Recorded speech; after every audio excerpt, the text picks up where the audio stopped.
Hello there. Welcome back to Dr. K. Primer lecture series presenting by Dr. K. Prem. That's me. Today we will talk about Cosmids. So you all know that Cosmids sounds like plasmid. Yes or no?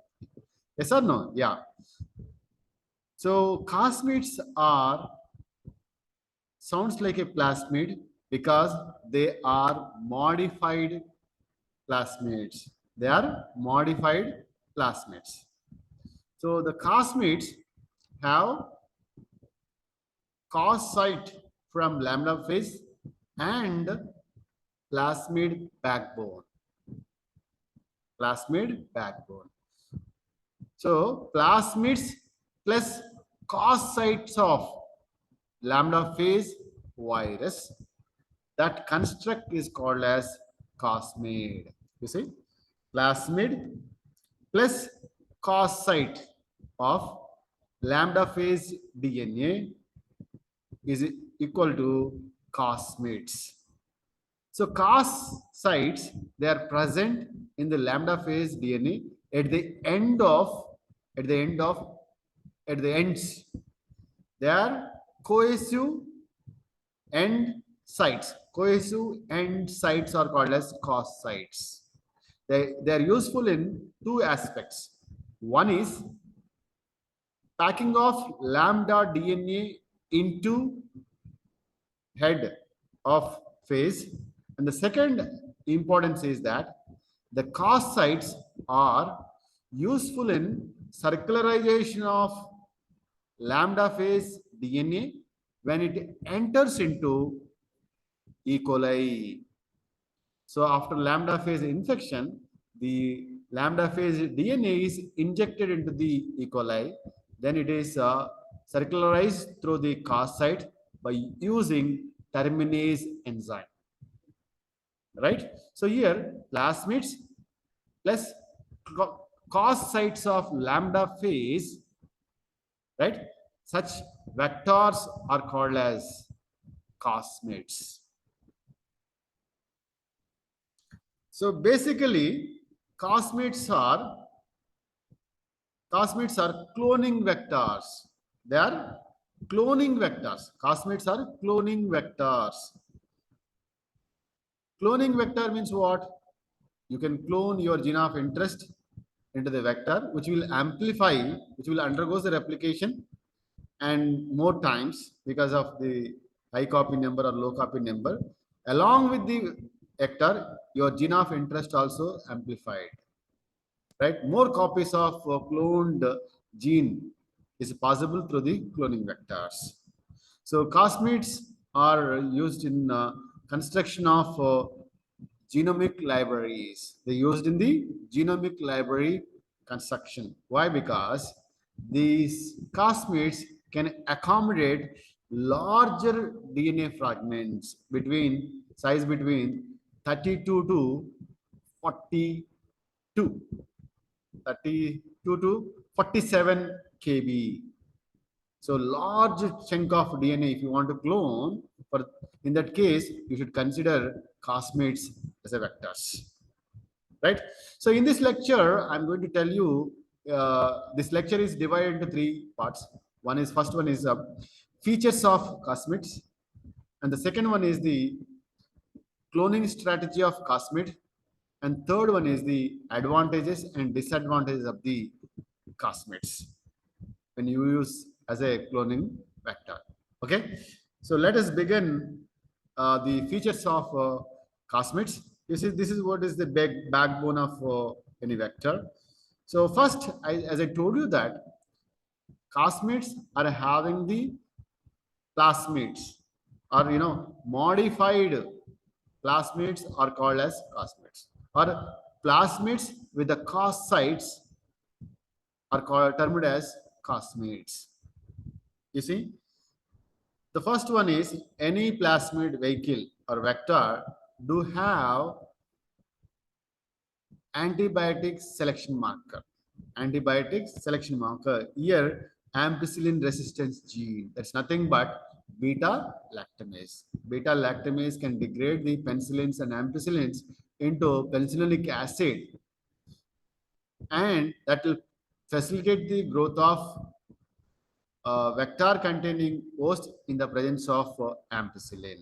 Whenever a vector containing antibiotic selection marker, right, that vector containing host can grow in the presence of ampicillin. So antibiotic selection marker or genetic selection marker, which is useful in the selection of transformants as well as recombinants. The second feature of this one is origin of replication. Origin of replication is necessary for autonomous replication of plasmid. So plasmids are extra chromosomal autonomous replicating DNA, double-strand DNA molecules. So this region, which is the origin of replication, is necessary for the independent or autonomous replication of vector. And third feature is DAMH1 is a restriction site which will provide the or which facilitate the cloning of foreign DNA or gene of interest through this restriction site. So these three features are from plasmid origin. So this left part is from plasmid. Now you see the cause sites of lambda phase. In the right side, you see this one is lambda phase bacteria, which is having the genome. And at the ends of genome, they have a cause sites. These cause sites means what? Cohesive end sites. They are cohesive. So these cause sites are useful in the packing of lambda DNA.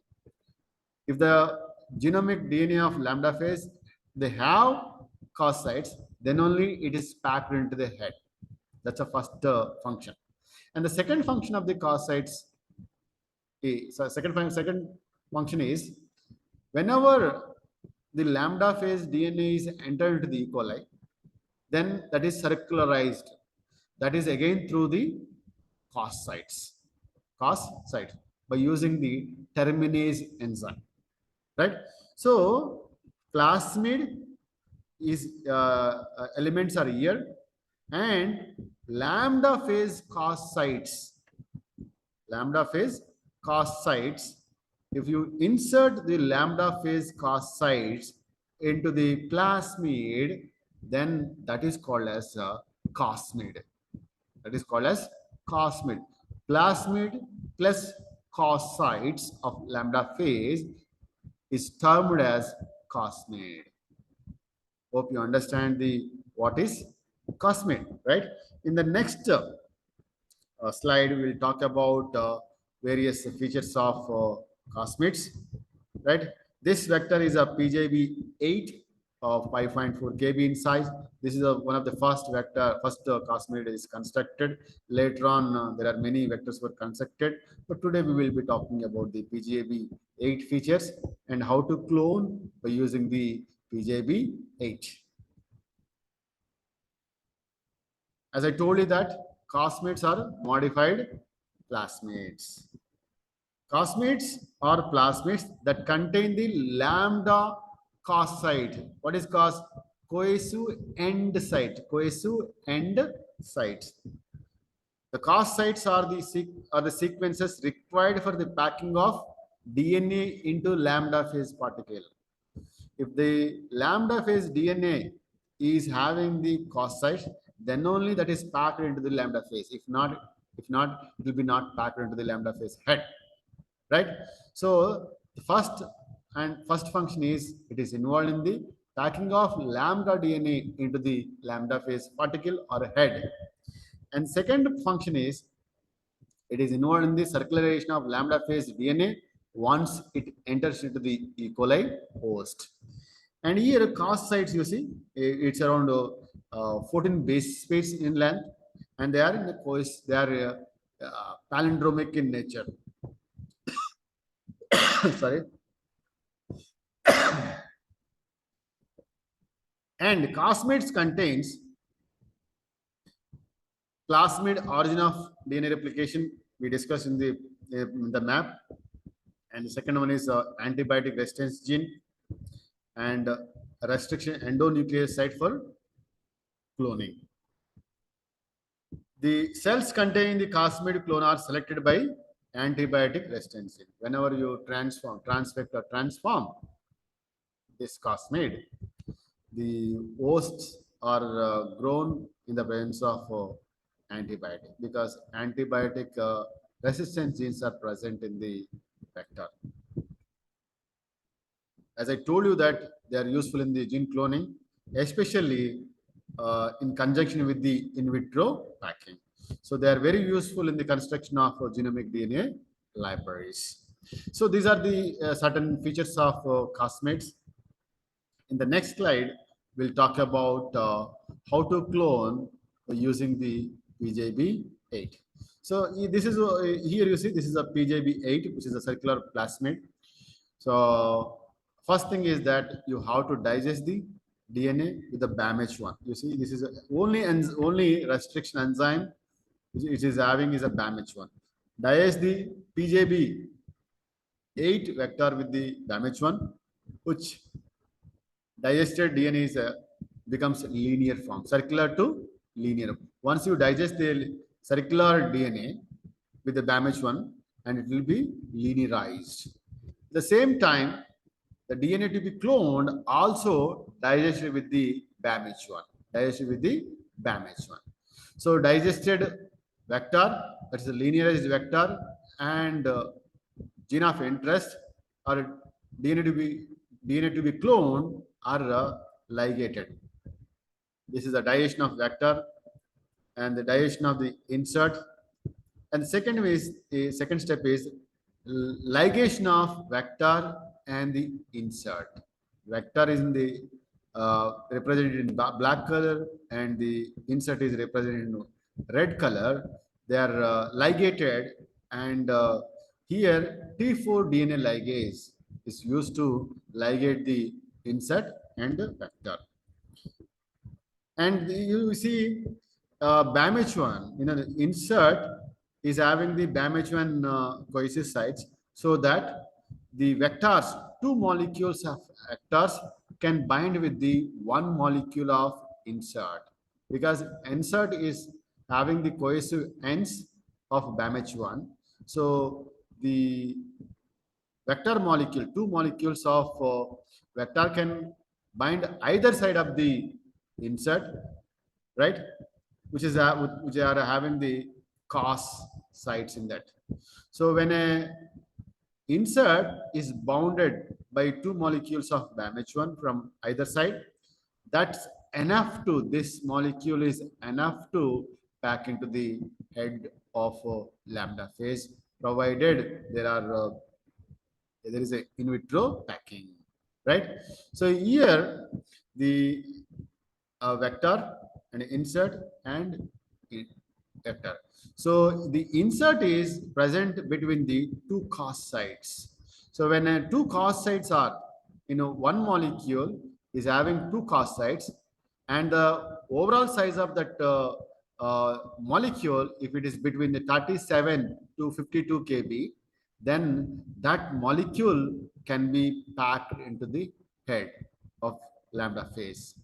So the two cos sites must be separated by the at least 37 kb, that is 7 kb DNA. In that case only, the cos sites will help that particular DNA to pack into the lambda phase particle. This is a cos site and this is a cos. In between that, if that is the inserted DNA fragment is having minimum of 37 kb, then it is this molecule is packed into the lambda phase particle through the in vitro packing. So once it is packed into the lambda particle, then transfer to the sensitive E. coli, and once it is enters into the E. coli, the Cosmid, which was in the linear mode, is now circularized through the cos sites by using the cos site, and it become a circular molecule, and it is amplified or replicated as a plasmid by using its plasmid origin of replication. Cosmid enters into the E. coli and circularized by using the cosmids, and it now that circularized cosmid amplified as a plasmid or replicated as a plasmid by using the its origin of replication, and the clones which are resistant to the antibiotic, that's ampicillin, are selected. They are almost 99% recombinants. So this is what is the cloning strategy with the PJB8. Same thing I have talked here. So plasmid DNA and DNA to be cloned diest with the same restriction endonuclease, and their linearized vector and inserts are joined by the T4 DNA ligase, and ligation of that two cosmid pieces either side of the target DNA results in the length DNA with the cos side at each end, and long concatenated DNA structure that are produced resemble the conformation of lambda DNA. When a two cos sites in between that there is a target DNA that resembles the lambda DNA structure, and that can be packed into the lambda phase heads in vitro, and the packed DNA will be transfected into lambda sensitive E. coli via normal lambda infection process. And once it is entered into, once it is the cosmid enters into the E. coli cell, it is circularized by the terminase and the coscytes via coscytes, and subsequently it replicates as a plasmid using the origin of replication.